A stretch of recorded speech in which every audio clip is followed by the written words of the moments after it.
liburu benetan indartsua eta berezia. Nik esango nuke, eta ia ados zaudete, hemen zaudeten asko dagoeneko ezagutuko duzuelako, hau dela liburu iniziatiko bat, ezta.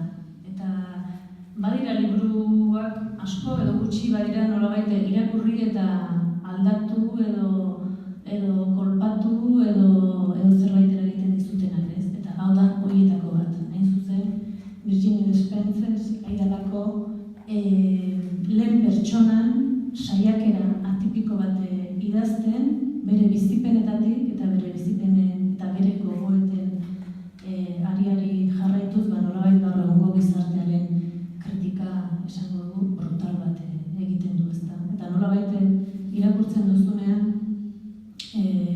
kasik lerroz-lerro interpelatzen zaitu, ez? Zuzaren emakume hori, zuk dituzun uste horiek, zuk dituzun leku hori gizartean, eta berdin interpelatzen ditu gizonezkoak ere, ezta. Liburu zintzoa da, eta behar bada hori da besteak beste bere balioetako bat, ezta, nola? Lehena bere burua interpelatzen Despentes bera dela, ez? Eta zintzotasun horretatik sortzen du begirada guzti hori, bai.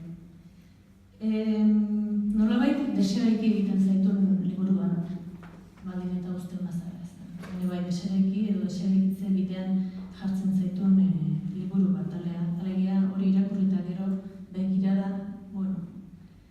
gehiago edo gutxiago beste nunbaitera eramaten dizu, ez da. Hainbat gai zehazki tratatzen ditu, hitz egiten du feminitatearen kaiolaz, zer eskatzen zaigun izatea emakumei, eta bereziki ez zer eskatzen zaigun, hori behar da askotan errepikatu izan da, eta nahiko adosagun gaitezke diagnosi horretan, baina bereziki zergatik. Interesgarria Despentesen zergatiak ulertzea, ez? Berak nola esplikatzen duen guzti hori, ez? Feminitatearen kaiola esaten duen hori, ez? Noski hitz egiten du maskulinitatearen indarkeriaz, maskulinitatearen mistikaz, hitz egiten du bortxaketaren kulturaz, hitz egiten du pornografiaz, eta guztietan hitz egiten du sakontasunez, ezta? Esan nahi dut, feminitateaz, klasikoki behar bada feminismoak demagun kritikatu duen hori hartzen du eta buelta ematen dio, ezta? Edo pornografiarekin antzeko gauza bat, ezta?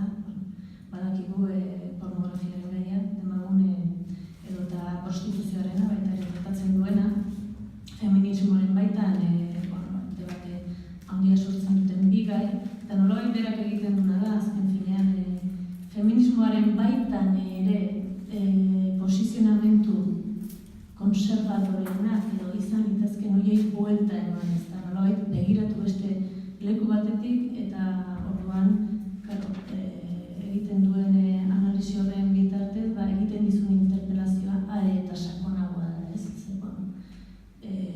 Pentsamendu eremu guztietan bezala, feminismoan ere badira pentsamendu edo ideia esango dugu batzuetan ukiezinak edo